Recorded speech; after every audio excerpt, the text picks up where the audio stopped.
കോഴിക്കോട് ഇരിങ്ങണ്ണൂരിൽ വീട് കുത്തി തുറന്ന് മോഷണം.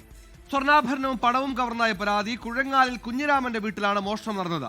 സ്ഥലത്തെത്തി പരിശോധന നടത്തിയ നാദാപുരം പോലീസ് കേസെടുത്ത് മോഷ്ടാവിനെ അന്വേഷണം തുടങ്ങി.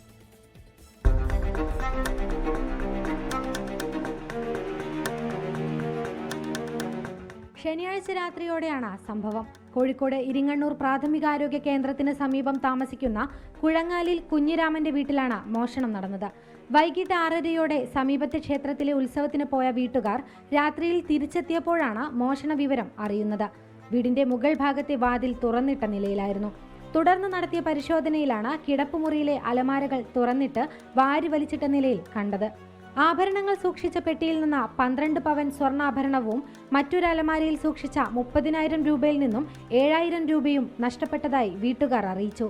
പരാതിയെ തുടർന്ന് സ്ഥലത്തെത്തിയ നാദാപുരം പോലീസ് പരിശോധനയ്ക്ക് ശേഷം കേസെടുത്ത് അന്വേഷണം ആരംഭിച്ചു. 24 കോഴിക്കോട്. ലോകത്തെവിടെയായാലും ഏത് സമയത്തും 24 വാർത്തകളും ഓഗ്മെന്റഡ് റിയാലിറ്റി പാക്കേജുകളും എക്സ്പ്ലെയിനറുകളും വിശദമായി കാണാൻ ഞങ്ങളുടെ യൂട്യൂബ് ചാനൽ നിങ്ങൾക്ക് സബ്സ്ക്രൈബ് ചെയ്യാം.